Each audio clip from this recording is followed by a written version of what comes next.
Portland, Oregon, March 18, 2019. The Multnomah County Public Library stood as a beacon of quiet knowledge in downtown Portland, its tall windows catching the gray morning light that filtered through the Pacific Northwest clouds. For 7 years, Sarah Mitchell had been a fixture behind the circulation desk, her soft voice and patient demeanor making her a favorite among regular patrons. At 32 years old, she embodied everything one might expect from a dedicated librarian: organized, punctual, and almost invisible in her consistency. Monday morning arrived with its usual rhythm of returned books and patron requests, but Sarah's chair remained empty. Jennifer Parker, the library director, glanced at the clock with growing concern. Sarah had never missed a shift without calling, not once in all her years of service. By noon, when calls to Sarah's phone went straight to voicemail, Jennifer's concern deepened into genuine worry. "So glad to have you here. Comment your city so I can bring cases from your region and also know where you're watching me from." Tuesday brought no change. The empty desk seemed to echo with absence. Jennifer contacted Sarah's emergency contact, her sister Amanda, living in Seattle, who hadn't heard from her in over a week. By Wednesday morning, Jennifer made the decision that would unravel everything. She called the Portland Police Department. Detective Robert Chen arrived at the library that afternoon, his notebook already open as Jennifer recounted Sarah's impeccable work history. The detective's experienced eyes noted every detail: the organized desk, the personal touches that suggested someone who intended to return, the complete absence of any indication of planned departure. The wellness check at Sarah's apartment in the Pearl District revealed the first troubling signs. The door was locked, but building management provided access. Inside, the space reflected Sarah's personality: neat, orderly, thoughtfully arranged. But Detective Chen noticed immediately what was missing. The laptop that should have sat on the desk was gone. The charging cables remained, but the devices themselves had vanished. In the bedroom, drawers hung slightly open, and the closet showed gaps where clothing had been hastily removed. This wasn't the scene of someone who had met with foul play in their home. This was someone who had left in a hurry, taking only what they could carry quickly. But why? And more importantly, where had she gone?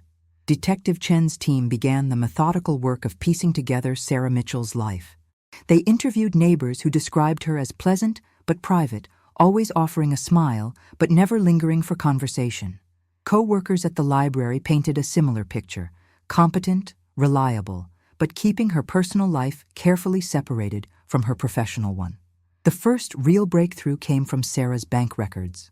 Her income from the library was modest but steady, yet her account showed deposits that didn't match her librarian salary. Larger sums appeared with irregular frequency, always on Monday mornings, labeled simply as consulting fees. Detective Chen leaned back in his chair, studying the pattern. Sarah Mitchell had been earning money from another source, something she did regularly enough to generate substantial income, but sporadically enough to avoid routine.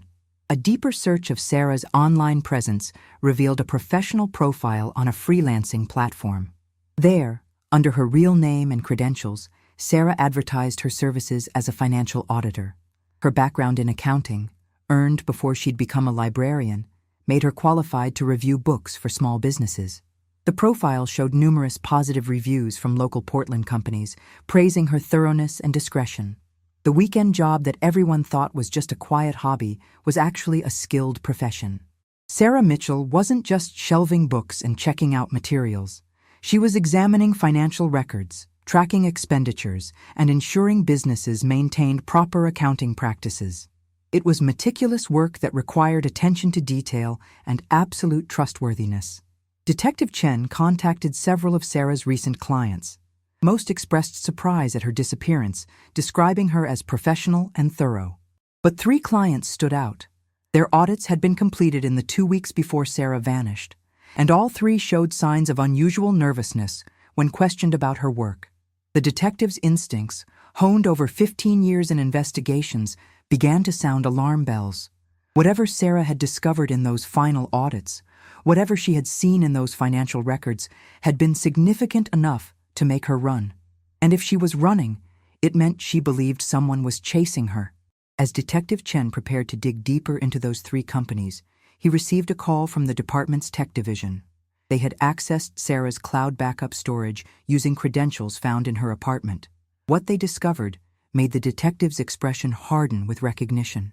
Sarah Mitchell hadn't just been doing audits. She had been building a case, documenting evidence, and preparing to expose something that someone desperately wanted to keep hidden. Portland, Oregon, March 22, 2019. The conference room at Portland Police Department's Detective Division had transformed into a command center for the Sarah Mitchell investigation. Whiteboards lined the walls, covered with timelines, photographs, and financial documents. Detective Robert Chen stood before his team, studying the digital evidence that had emerged from Sarah's cloud storage like pieces of a complex puzzle waiting to be assembled. The encrypted files had required assistance from the department's cybercrime unit to access, but once opened, they revealed the meticulous work of someone who understood exactly what they were documenting. Sarah had created separate folders for each client, but 3 files were marked with red flags in her system: Pacific Trade Solutions, Cascade Import Services, and Northwest Distribution Group. Each folder contained spreadsheets, scanned receipts, and detailed notes written in Sarah's precise handwriting, later photographed and uploaded. Pacific Trade Solutions became the focal point of the investigation. The small import company, located in an industrial area near the Port of Portland, appeared legitimate on the surface. Owner Marcus Thompson had operated the business for 8 years, importing goods from various Asian markets and distributing them to retailers throughout the Pacific Northwest. Sarah's audit, conducted over 3 weekends in February, had uncovered a pattern that didn't align with normal business operations. The transactions she flagged showed a consistent irregularity. Payments received from shell companies with no apparent business purpose, money moving through the accounts in circular patterns, and invoices for goods that showed no corresponding customs documentation. Sarah had highlighted specific transactions where funds entered the business, were divided among multiple accounts, and then withdrawn as cash or transferred to overseas accounts. The amounts were substantial, individual transactions ranging from $50,000 to $200,000, occurring with clockwork regularity every 2 weeks. Detective Chen's team contacted the Financial Crimes Enforcement Network, and their analysis confirmed what Sarah had suspected. Pacific Trade Solutions was operating as a front for money laundering. The legitimate import business provided cover for processing illegal funds, washing them through layers of seemingly normal transactions until their origin became untraceable. Sarah's notes indicated she had discovered the scheme during a routine audit requested by Marcus Thompson himself. The business owner had hired her to review his books for tax preparation purposes, never suspecting that his new auditor would recognize the telltale signs of financial fraud. Her documentation showed the exact moment she realized what she was seeing. A note dated February 23rd that simply read, "Patterns inconsistent with reported business model, requires further investigation before filing." Rather than immediately reporting her findings, Sarah had done something both brave and dangerous. She had continued the audit, digging deeper, collecting more evidence, and building an irrefutable case. Her files showed she had cross-referenced the suspicious transactions with public records, identified the shell companies involved, and traced the money flow through multiple banks. She had essentially done the work of a federal investigation, all while maintaining her cover as a simple freelance auditor. The timeline Detective Chen constructed revealed a chilling progression. Sarah completed her audit of Pacific Trade Solutions on March 1st. On March 4th, she created an encrypted email account and made contact with an FBI field office in Portland, requesting a meeting with their Financial Crimes Division. The meeting was scheduled for March 19th, the Tuesday after she vanished. Sarah had planned to turn over all her evidence to federal authorities, but she disappeared 3 days before that meeting could occur. Surveillance footage from the library and Sarah's apartment building painted a disturbing picture of her final days. On March 14th, 4 days before her disappearance, security cameras showed a dark sedan following Sarah from the library to her apartment. The vehicle maintained a careful distance, but its presence was unmistakable to trained observers. The same car appeared again on March 15th and 16th, always maintaining surveillance but never approaching directly. On March 17th, The day Sarah vanished, footage showed her leaving her apartment building at 7 in the morning, carrying a backpack and looking over her shoulder repeatedly. She didn't go to the library. Instead, she walked to a nearby coffee shop, purchased a drink, and sat near the window for 20 minutes, clearly watching the street. When she left, she moved quickly, taking an irregular route through downtown Portland. The last confirmed sighting came from a traffic camera at the intersection of Burnside and Grand Avenue. Sarah was seen getting into a rideshare vehicle at 11:43 in the morning. The detectives' team tracked down the driver, who remembered picking up a nervous woman matching Sarah's description. She had asked to be taken to Union Station, Portland's main train depot, but had changed her mind halfway there and requested to be dropped off at a shopping mall instead. After that, Sarah Mitchell disappeared from all surveillance, all digital tracking, and all communication.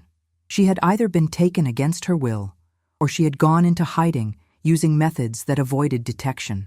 Given her intelligence and planning, Detective Chen suspected the latter, but the question remained, if she was hiding, why hadn't she contacted the authorities she had originally reached out to?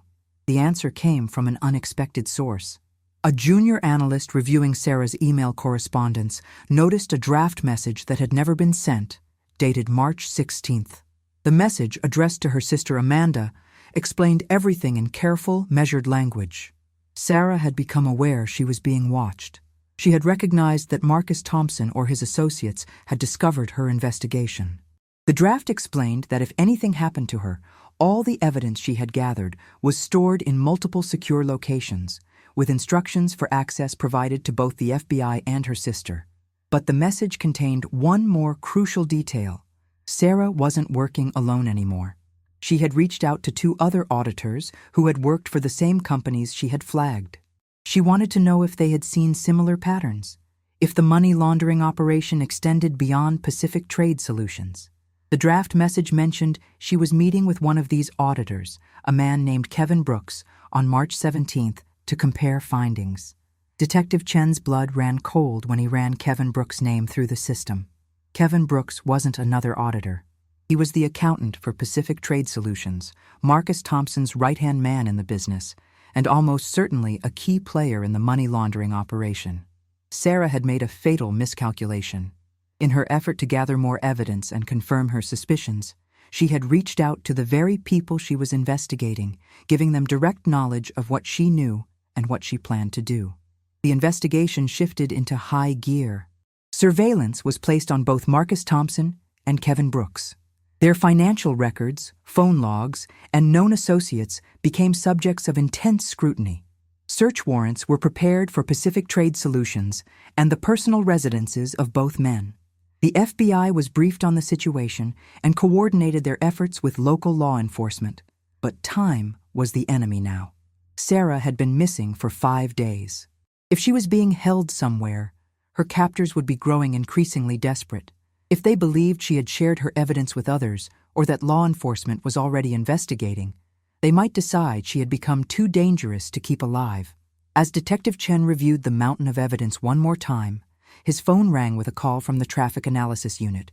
They had found something on the toll road cameras heading east out of Portland, something that changed everything about the case and suggested that Sarah Mitchell's situation was far more precarious than anyone had imagined. Portland, Oregon, March 23, 2019. The toll road cameras had captured what human eyes had missed. On March 17th, at 2:47 in the afternoon, a dark sedan matching the description of the vehicle that had been following Sarah Mitchell passed through the automated toll plaza on Interstate 84, heading east toward the Columbia River Gorge. The license plate, partially obscured but still readable through enhancement software, was registered to a rental company. The vehicle had been rented 3 days earlier by Kevin Brooks using a corporate credit card from Pacific Trade Solutions. Detective Robert Chen studied the grainy footage with intense focus. The sedan's windows were tinted, making it impossible to identify the occupants with certainty, but the timestamp placed the vehicle leaving Portland approximately 3 hours after Sarah's last confirmed sighting at the shopping mall. Traffic analysis revealed the vehicle had taken a circuitous route through the city before heading east, a pattern consistent with someone ensuring they weren't being followed. The investigation into Pacific Trade Solutions had revealed layers of deception that extended far beyond simple money laundering. Financial records seized through search warrants showed the company was part of a larger network of businesses, all connected through a web of shared ownership and intersecting transactions. Marcus Thompson's import business was just one node in an operation that moved millions of dollars through the Pacific Northwest's legitimate business infrastructure. Cascade Import Services and Northwest Distribution Group, the other two companies Sarah had flagged in her files, shared more than just suspicious financial patterns. All three businesses were partially owned by the same offshore entity, a company registered in the Cayman Islands with no transparent ownership structure. The funds flowing through these businesses originated from sources that federal investigators had been tracking for months. Fraud schemes targeting elderly victims, identity theft operations, and cryptocurrency scams that had victimized thousands of people across the country. Sarah Mitchell, in her methodical weekend work as a financial auditor, had stumbled into a criminal enterprise that law enforcement agencies had been investigating at the federal level. Her documentation was so thorough and well organized that it provided connections and evidence that investigators had been seeking for over a year. But her discovery had also made her a direct threat to people who had successfully operated in the shadows, people who had millions of dollars and their freedom at stake. The search of Pacific Trade Solutions offices yielded crucial evidence.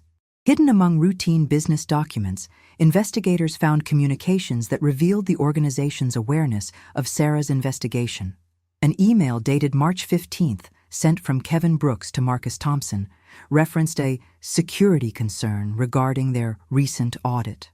Another message, this one deleted but recovered by forensic analysts, discussed the need to contain the situation before it escalates to federal attention. Most damning was a text message exchange between Marcus Thompson and an unknown number recovered from Thompson's personal phone. The messages, sent on March 16th, laid out a plan in coded but unmistakable language. References to securing the package, moving to the secondary location, and obtaining full disclosure painted a clear picture of intent to locate Sarah, take her into custody, and force her to reveal what she knew and who she had told. Surveillance teams watching Marcus Thompson and Kevin Brooks reported increasingly nervous behavior from both men. Thompson had closed his business temporarily, citing equipment maintenance, an unusual move during what should have been a busy shipping season. Brooks had been observed making multiple trips to a storage facility in Gresham, a suburb east of Portland, carrying boxes and bags from his vehicle. A search warrant executed on the storage facility revealed a space that had been recently rented by Brooks under a false name. Inside, investigators found evidence of hasty document destruction: shredded papers, burned hard drives, and wiped computer equipment. But the criminals had made a critical error in their panic. Among the destroyed materials, forensic specialists recovered fragments of financial records that matched the patterns Sarah had documented, along with handwritten notes that appeared to be instructions for disposing of evidence. The most chilling discovery came from the storage facility's security footage. On March 18th, the day after Sarah's disappearance, Kevin Brooks was recorded entering the facility with another man, later identified as Marcus Thompson. They remained inside for approximately 40 minutes before leaving separately. The timestamp placed their visit less than 24 hours after Sarah was last seen, during the crucial window when her whereabouts remained unknown. Detective Chen coordinated with FBI agents who had been investigating the broader money laundering network. The federal case had been building slowly, gathering evidence against multiple targets across several states. Sarah's disappearance and the local investigation had accelerated everything, forcing law enforcement to move before the criminals could destroy all evidence and potentially harm their primary witness. The breakthrough came from an unexpected analysis of cell phone tower data. While Marcus Thompson and Kevin Brooks had been careful to avoid using their personal phones for incriminating communications, the phones themselves left a data trail simply by connecting to cellular networks. On March 17th, both men's phones pinged off towers along Interstate 84, following the same eastward route the rental sedan had taken.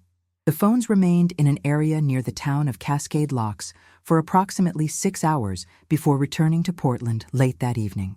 Cascade Locks, a small community situated along the Columbia River about 40 miles east of Portland, was known for its scenic beauty and outdoor recreation.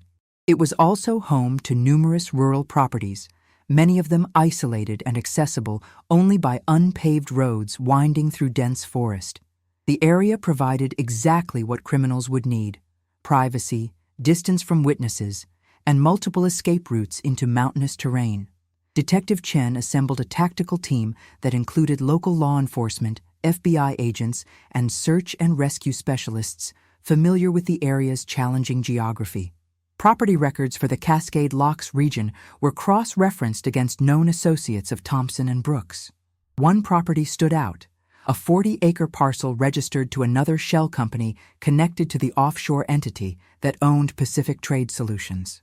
The property included a small cabin and several outbuildings, structures that would be invisible from the main road and rarely visited during the winter months.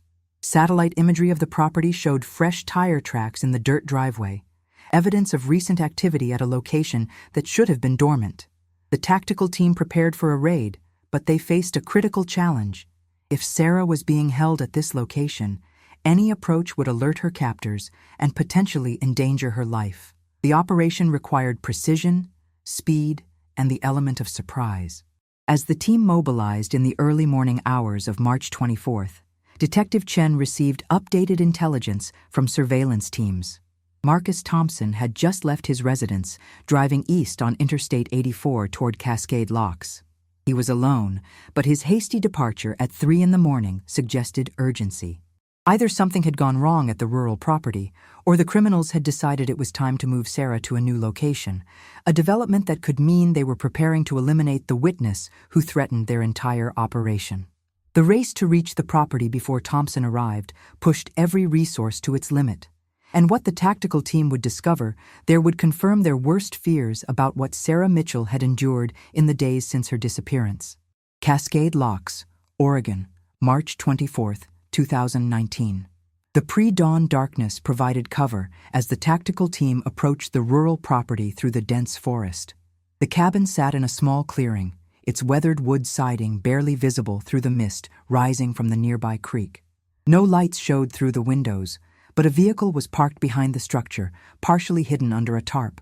The license plate matched the rental sedan that had been tracked, leaving Portland a week earlier. Detective Robert Chen coordinated the operation from a command post established a half-mile down the logging road. Multiple teams had surrounded the property, positioning themselves to cover all potential escape routes. FBI agents had obtained a warrant based on the evidence linking the property to the criminal network, and the imminent arrival of Marcus Thompson provided additional justification for immediate action. The entry team moved with practiced precision, approaching the cabin from multiple angles. The front door was secured with a heavy padlock, a detail that suggested the structure was being used to contain someone rather than simply for storage. Bolt cutters made quick work of the lock, and the team entered with flashlights cutting through the darkness. The cabin's interior showed signs of recent occupancy. Food wrappers and empty water bottles littered a small table. A sleeping bag lay crumpled in one corner. The air held the stale smell of confinement and fear. But Sarah Mitchell was not there. A more thorough search revealed evidence that told a disturbing story. Rope fibers on a wooden chair indicated someone had been restrained. Sarah's driver's license was found wedged behind a baseboard, apparently hidden there intentionally. A section of the wooden floor showed scratches, as if someone had been trying to leave a mark or message. Most significantly, investigators found Sarah's laptop, the device that had been missing from her apartment, hidden beneath loose floorboards, along with a bag containing her phone and wallet. The discovery of her belongings at the cabin confirmed she had been held there, but her absence raised urgent questions. Had Thompson and Brooks already moved her to another location? Had something happened that forced them to relocate their captive? Or had Sarah somehow managed to escape? The answer emerged from an unexpected source. Behind the cabin, investigators found a small bathroom window that had been forced open from the inside. The window was barely large enough for a person to squeeze through, and the frame showed fresh damage where it had been pried and pushed. Below the window, footprints in the soft earth led into the forest. A single set of prints heading north toward the main road, approximately a quarter mile through dense undergrowth. Sarah had escaped. But when? And how far had she gotten before her captors realized she was gone? The tracking team followed the footprints through the forest, noting signs of someone moving quickly and without proper footwear. Sarah had apparently fled, wearing only socks, the prints showing the distinctive outline of feet unprotected by shoes. She had been desperate enough to run into the cold forest rather than remain captive, a decision that spoke to the severity of her situation. The trail led to the edge of the main highway, where the footprints disappeared on the asphalt. Traffic camera footage from a state highway monitoring station showed a figure matching Sarah's description standing at the roadside at approximately 8:30 the previous evening, waving at passing vehicles. A pickup truck had stopped, and the figure got inside before the vehicle drove west toward Portland. Detective Chen immediately broadcast an alert to all law enforcement agencies along the highway corridor. The description of the pickup truck was circulated, and within 20 minutes, a Washington State Patrol officer reported contact with a vehicle matching that description at a rest stop near the Oregon-Washington border. The driver, a long-haul trucker making a delivery run to Seattle, confirmed he had picked up a woman in distress the previous evening and had dropped her at a police station in Vancouver, Washington, just across the Columbia River from Portland.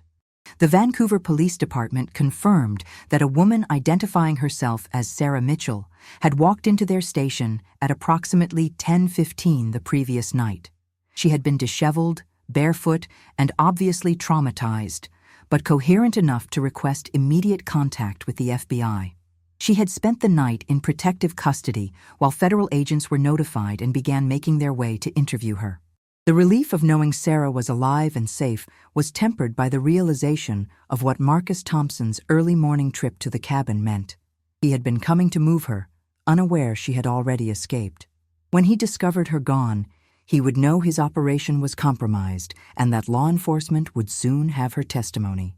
The tactical team at the cabin prepared to intercept him, but a surveillance unit monitoring the highway reported that Thompson's vehicle had abruptly exited the interstate at Troutdale, still 20 miles from Cascade Locks, and was returning to Portland at high speed. Someone had warned him. Either he had received a call alerting him to Sarah's escape, or he had somehow detected the law enforcement presence near the property. Regardless, Marcus Thompson was now a fugitive aware that his crimes were about to be fully exposed. The investigation shifted into manhunt mode. Thompson's photograph and vehicle description were circulated to every law enforcement agency in the region. His known associates were located and placed under surveillance. Kevin Brooks was taken into custody at his residence without incident, securing at least one of the primary suspects before he could flee or destroy additional evidence. At the rural cabin, forensic specialists conducted a meticulous examination of the site. They documented every detail of Sarah's captivity, the restraints that had held her, the minimal food and water provided, the conditions she had endured for 6 days. Physical evidence collected from the cabin would prove crucial in prosecuting not just Thompson and Brooks, but potentially other members of the criminal network who had been aware of the kidnapping. Among the evidence discovered in the cabin was a notebook containing handwritten questions and notes. The handwriting was identified as Kevin Brooks, and the content revealed the interrogation Sarah had endured. Her captors had demanded to know who else she had shared her findings with, whether she had made copies of her evidence, and when she was scheduled to meet with federal authorities. The notes indicated Sarah had been uncooperative, refusing to provide information that would have endangered others or compromised the case against the money laundering network. Most revealing were notes dated March 23rd, the day before Sarah's escape. Brooks had written that they were running out of time, that the risk of holding her was becoming too great, and that they needed to make a decision about how to proceed. The implications were chilling. Thompson and Brooks had been debating what to do with their captive, knowing they couldn't release her, but recognizing that continuing to hold her increased their exposure to discovery. Sarah's escape had likely saved her own life. Had she remained captive even one more day, the resolution might have been tragically different. As dawn broke over the Cascade Locks property, Detective Chen received confirmation that federal agents had begun their interview with Sarah Mitchell in Washington. Her testimony was providing detailed accounts of her investigation, her discovery of the money laundering scheme, her captivity, and the identities of everyone involved in both the financial crimes and her kidnapping. She had survived her ordeal with her memory intact and her determination to see justice served undiminished. But Marcus Thompson remained at large, somewhere in the Portland metropolitan area, armed with knowledge of what was coming and desperate enough to have already committed kidnapping and contemplated worse. The manhunt intensified with every passing hour, and investigators knew that a cornered criminal with nothing left to lose was the most dangerous adversary of all. Vancouver, Washington, March 24, 2019.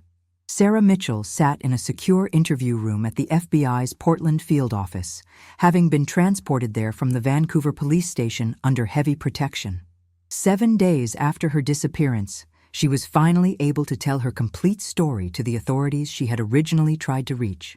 Despite the ordeal she had endured, her mind remained sharp and her memory precise, qualities that would prove invaluable in bringing down the criminal network she had uncovered.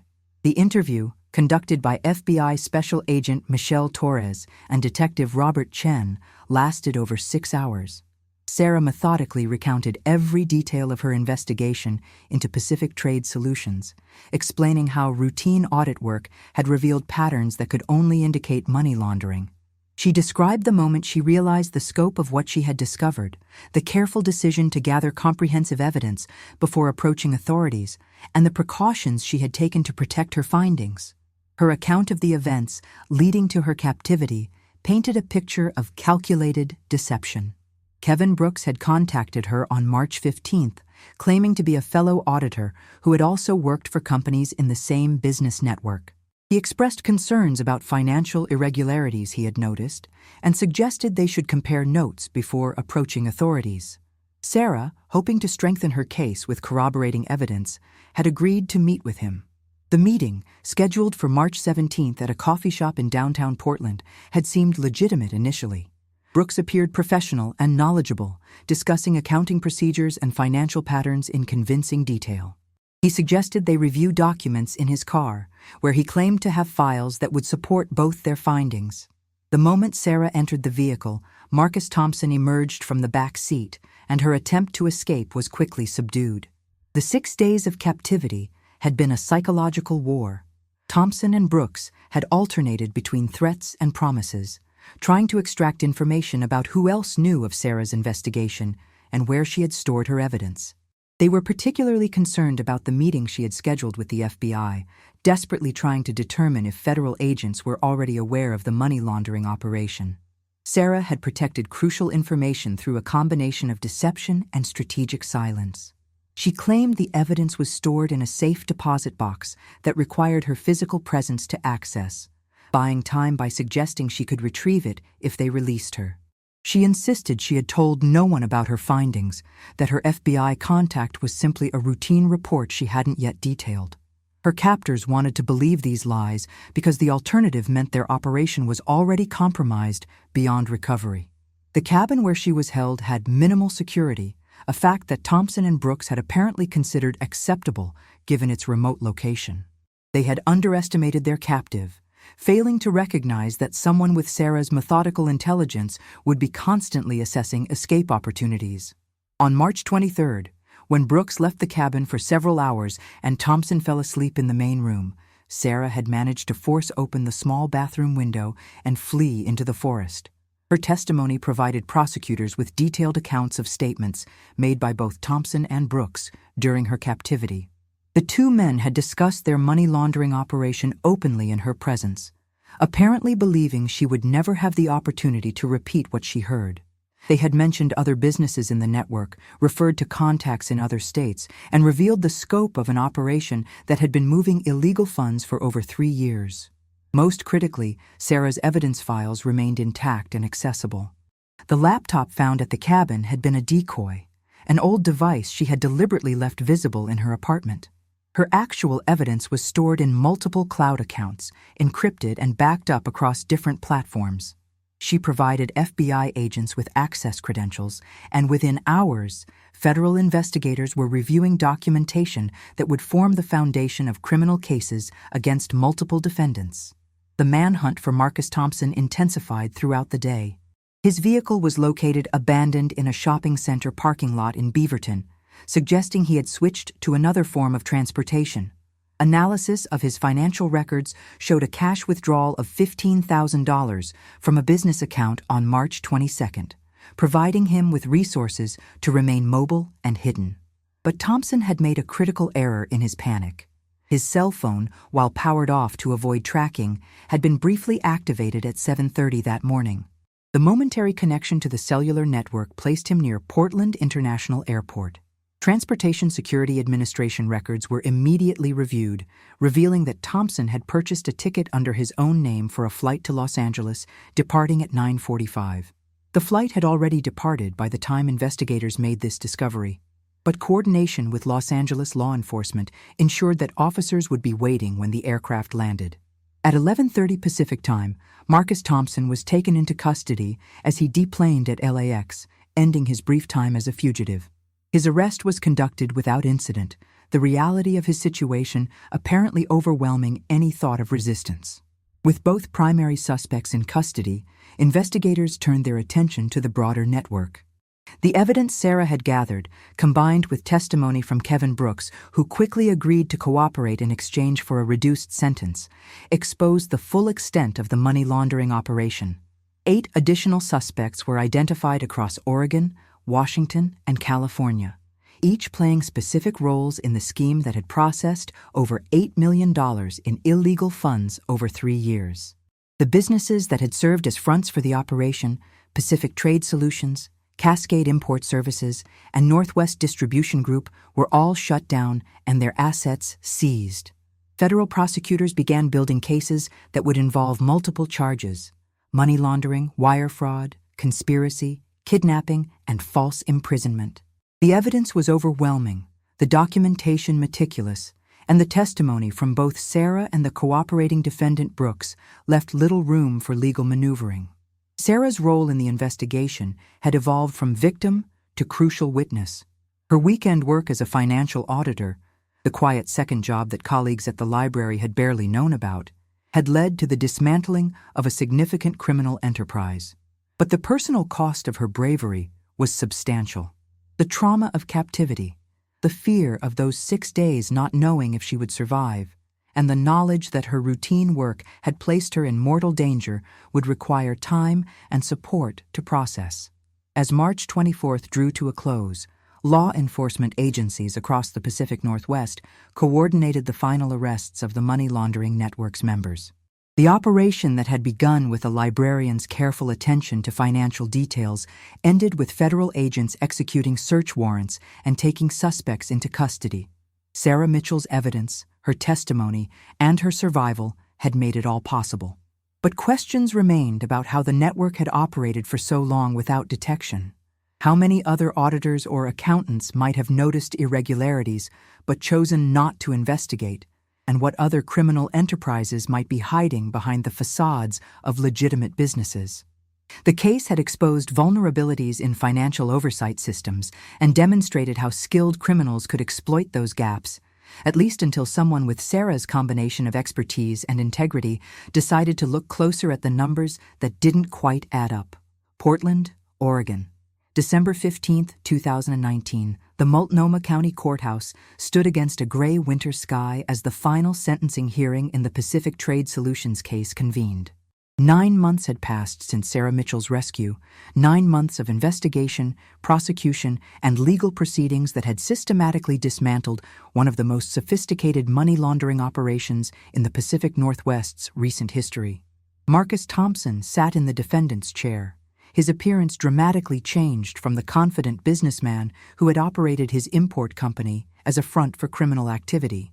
The evidence against him had been overwhelming, and his defense attorney had advised accepting a plea agreement rather than facing trial. The charges were serious: money laundering, conspiracy, kidnapping, false imprisonment, and obstruction of justice.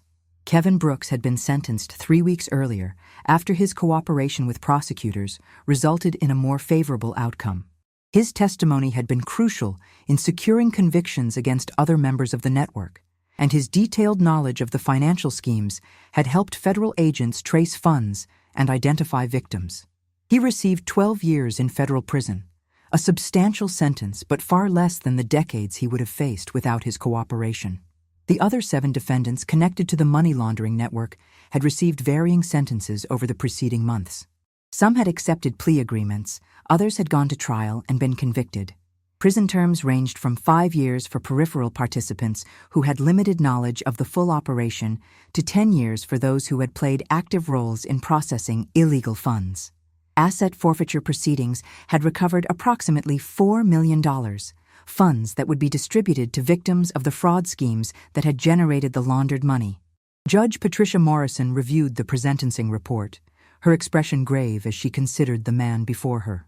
Marcus Thompson had not only operated a criminal enterprise, but had also kidnapped and held captive an innocent woman whose only crime had been doing her job with integrity. The victim impact statement submitted by Sarah Mitchell had been powerful in its restraint, describing her ordeal without dramatization, but making clear the lasting effects of trauma and fear. The sentencing was methodical and comprehensive. For the money laundering charges, Judge Morrison imposed 10 years. For conspiracy, an additional 3 years to run consecutively. The kidnapping charge, the most serious, carried a sentence of 15 years. False imprisonment added 2 more years. In total, Marcus Thompson would serve 30 years in federal prison, effectively ensuring he would spend the remainder of his productive adult life incarcerated.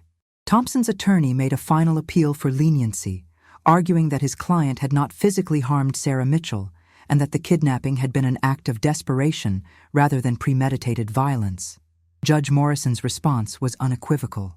The court recognized that serious psychological harm had been inflicted, that Sarah's life had been placed in grave danger, and that Thompson's actions represented a calculated attempt to obstruct justice and protect criminal profits. The sentence would stand. Sarah Mitchell attended the hearing, sitting in the gallery with her sister Amanda and several FBI agents who had worked on the case. She had returned to her position at the Multnomah County Public Library in May, gradually rebuilding her life and sense of security. The library had been supportive, offering flexibility as she attended therapy sessions and legal proceedings. Her colleagues, who had known her as the quiet, reliable librarian, now understood she had been living a complex reality that few had suspected. Her weekend work as a financial auditor had ended, at least in the form it had taken before. The trauma of where that work had led made it difficult to imagine returning to independent audits of small businesses. But her expertise and her experience had attracted attention from federal law enforcement agencies seeking skilled financial analysts who could recognize patterns of fraud and money laundering. The FBI had offered Sarah a consulting position, using her talents to review cases and train agents in financial crime detection. The work would be occasional rather than full-time, allowing her to maintain her library career while contributing to investigations from a safe distance. She had accepted, seeing it as a way to ensure that her ordeal had lasting positive impact beyond the single case she had uncovered. The consulting work had already proved valuable. In her first 6 months working with the FBI, Sarah had reviewed financial records in 3 separate investigations, identifying patterns and connections that had helped agents build stronger cases. Her methodical approach and ability to spot irregularities in complex data made her an asset to investigative teams. The quiet skills she had developed through years of auditing and library science had found a new purpose in service of justice. The impact of the case extended beyond the individuals prosecuted. Federal financial regulators had used the Pacific Trade Solutions investigation as a catalyst for strengthening oversight of small import-export businesses, closing loopholes that had allowed the money laundering network to operate.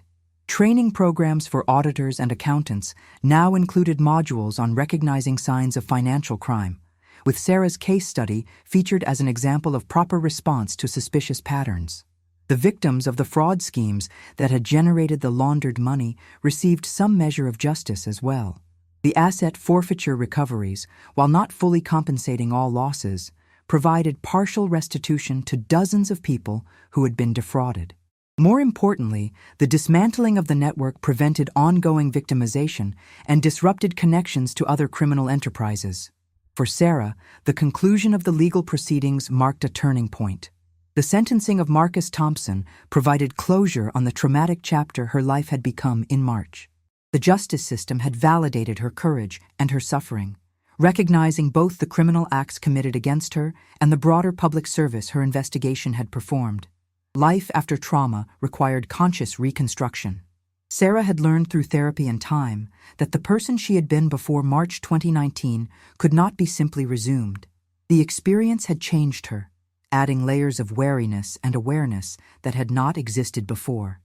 But it had also revealed strengths she had not known she possessed: courage under pressure, resilience in the face of fear, and an unshakable commitment to doing what was right, even when it placed her at risk.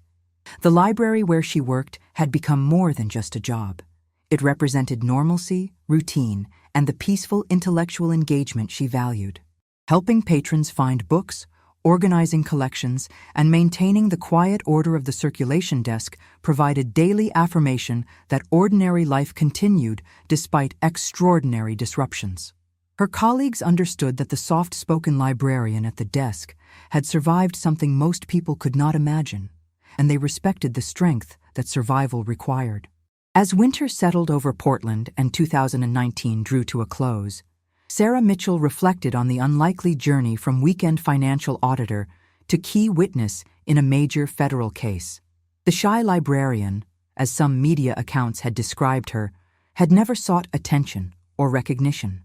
She had simply done her job with competence and integrity, followed evidence where it led, and refused to ignore wrongdoing even when acknowledging it placed her in danger. The weekend job that had seemed like a simple way to use her accounting skills and supplement her income had become something far more significant. It had exposed a criminal network, brought dangerous people to justice, and demonstrated that ordinary citizens with specialized knowledge could make extraordinary contributions to public safety. Sarah's story had inspired other auditors and financial professionals to be more vigilant, more willing to report suspicious patterns, and more confident that authorities would take their concerns seriously. Marcus Thompson would spend decades in prison, his criminal enterprise destroyed, and his future reduced to the confines of a federal correctional facility. Kevin Brooks and the other network members would serve their sentences, their lives permanently marked by their choices and crimes. The money they had laundered was gone, seized by authorities or spent on legal defenses that ultimately proved inadequate. But Sarah Mitchell walked out of the courthouse on that December day as a free woman, her ordeal behind her and her future once again her own to shape. The trauma would never entirely fade. The memories of those 6 days of captivity would always remain, but they no longer defined her existence. She had survived, testified, and seen justice served. The quiet librarian with a weekend job had changed the course of criminal investigations, and in doing so had discovered reserves of courage she had not known existed. As she returned to the library that afternoon, the familiar surroundings welcomed her like an old friend. Books waited to be shelved, patrons needed assistance, and the gentle rhythm of library work provided its own form of healing. Sarah Mitchell had faced darkness and emerged into light, carrying with her the knowledge that ordinary people, doing their jobs with integrity and courage, could make an extraordinary difference in the pursuit of justice.